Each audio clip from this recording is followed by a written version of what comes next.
Pernah dengar ajaran begini? Nanti akan ada masa ketika Roh Kudus diangkat total dari bumi. Lalu kejahatan meledak tanpa rem. Kedengarannya dramatis ya? Tapi, apakah Alkitab dan tradisi suci memang mengajarkan itu? Saya mau ajak kamu bongkar pelan-pelan. Kita lihat asal-usul gagasan ini. Kita uji bacaan ayat yang sering dipakai. Kita cek kesaksian Bapak Gereja, dan kita lihat bagaimana ortodoksi memahami karya Roh Allah di akhir zaman. Siap? Di bagian pertama, kamu akan melihat mengapa ide ini kelihatan rapi dan di titik mana kerapiannya mulai retak.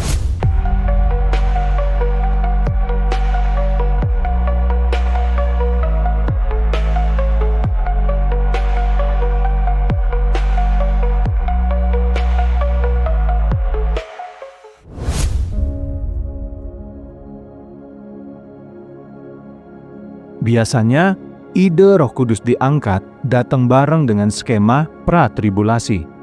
Gereja diangkat dulu, lalu masa sengsara. Kuncinya sering diambil dari 2 Tesalonika 2 ayat 6-7 tentang kata yang menahan atau katechon. Lalu disimpulkan, yang menahan sama dengan Roh Kudus di dalam gereja. Jika gereja diangkat, maka penahan ikut tersingkir. Kedengarannya sistematis ya, tapi ada 2 hal yang saya perlu kamu pegang. Pertama, teks tersebut tidak menyebut eksplisit siapa yang menahan.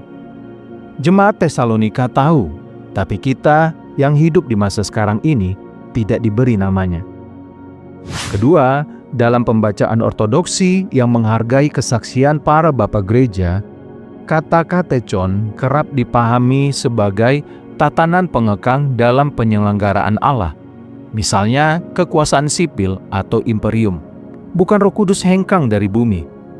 Intinya, jangan bangun doktrin besar dari identitas yang Alkitab sengaja tidak sebutkan.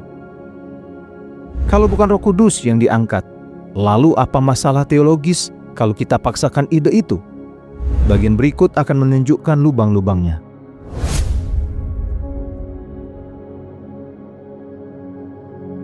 Kalau Roh Kudus betul-betul ditarik total dari bumi, muncul kontradiksi besar. Pertama, keselamatan jadi mustahil. Tanpa Roh Kudus, siapa yang melahirbarukan? Lihat Roma 8 ayat 9. Padahal di dalam Wahyu 7 menampilkan kumpulan besar yang diselamatkan di tengah kesesakan besar.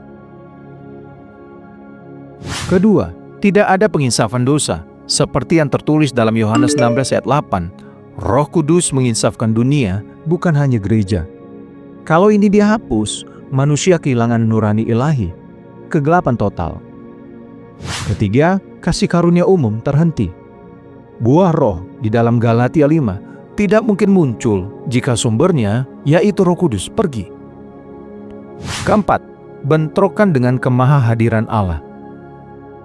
Kemana aku dapat lari dari rohmu, seperti yang terdapat di dalam Mazmur 139. Ortodoksi menegaskan Allah tidak dibatasi ruang dan waktu.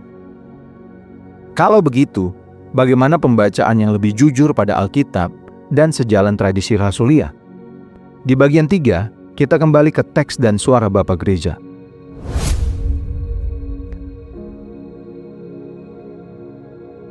Sobat Pintu Berkat, kita harus jujur dengan teks. Paulus tidak menamai katechon. Tradisi ortodoks tidak memaksakan nama baru ke dalam teks tersebut, melainkan bertanya, bagaimana keseluruhan wahyu menggambarkan cara Allah menahan kejahatan? Dalam sejarah penafsiran kuno, sebagian bapak gereja, misalnya Santo Yohanes Chrysostomus, mengaitkan yang menahan dengan tatanan kekaisaran atau otoritas yang Tuhan pakai mencegah anarki total. Poinnya bukan lembaga tertentu yang disakralkan, tetapi penyelenggaraan Allah yang memakai rem historis, sehingga manusia durhaka belum menyembul sebelum waktunya. Ada yang melihat hubungannya dengan Mikael, penghulu malaikat, dan bandingkan dengan Daniel pasal 12 sebagai pelindung. Tetapi ortodoksi berhati-hati. Kita tidak dogmatis di titik yang Alkitab sengaja diam. Kesimpulan aman dan ortodoksi, Roh Kudus tidak pernah diangkat total tetapi cara Allah mengekang dapat bergeser sesuai prinsip keselamatannya.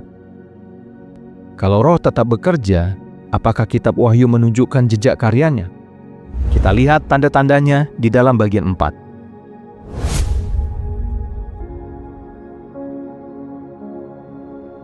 Sobat Pintu Berkat, kitab Wahyu penuh aktivitas ilahi yang menandai pekerjaan Roh. Wahyu 7, orang banyak keluar dari kesesakan besar. Mereka percaya dan dimeteraikan. Tanpa Roh Kudus, lahir baru tidak akan terjadi. Wahyu 11, dua saksi bernubuat dengan kuasa. Nubuatan sejati adalah karya Roh Kudus. Wahyu 19 ayat 10, kesaksian Yesus adalah roh nubuat. Wahyu 22 ayat 17, roh dan pengantin perempuan berkata, "Datanglah." Panggilan penutup Alkitab justru memperlihatkan roh dan gereja tetap bersuara. Ini selaras dengan janji Kristus. Penolong menyertai kamu selama-lamanya. Silakan melihat di dalam Yohanes 14 ayat 16. Pentakosta bukan peristiwa yang dibatalkan selama 7 tahun, melainkan karunia tetap untuk umat Allah. Kalau begitu, apa bahasa yang lebih tepat ketimbang roh diangkat? Kita rapikan bahasanya di bagian 5.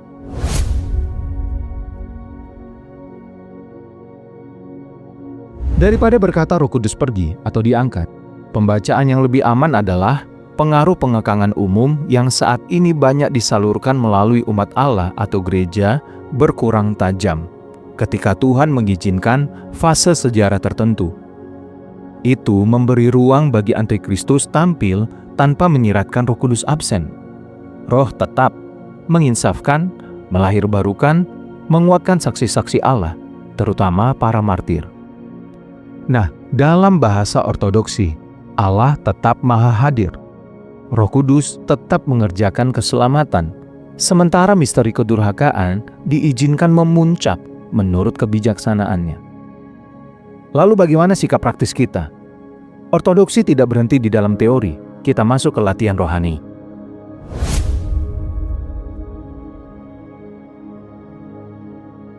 Sobat Pintu Berkat, kamu dan saya dipanggil untuk berjaga-jaga atau nepsis dan hidup dalam pertobatan atau metanoia.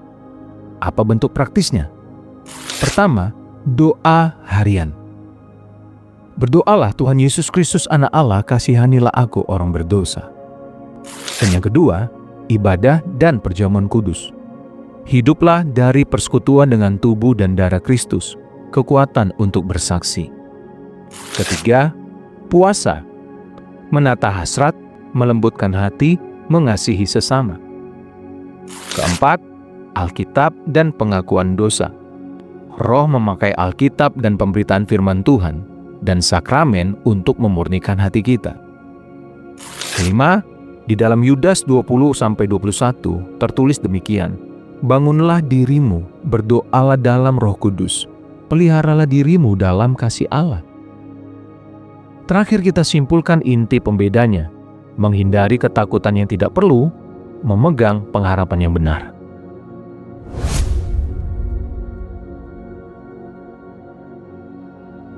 Jadi, Sobat Pintu Berkat, dunia tanpa Roh Kudus bukan ajaran Alkitab. Yang benar, Roh Kudus tetap setia bekerja, meski Allah mungkin mengendurkan pengekangan umum untuk sementara menurut rencananya. Tugas kita bukan menakuti skenario kosong, tapi hidup dalam kepenuhan roh hari ini. Berjaga-jaga, bertobat, dan setia. Kalau pembahasan ini membuka perspektif baru buat kamu, tulis pertanyaanmu, dan saya senang kita berdiskusi dengan rendah hati. Dan kalau bermanfaat, kamu bisa bantu menyebarkan, supaya lebih banyak orang kembali kepada iman rasuli dan harapan yang tidak memalukan. Sampai jumpa di video berikutnya. Tuhan Yesus memberkati, dibebaskan oleh firman, dikuatkan oleh kebenaran.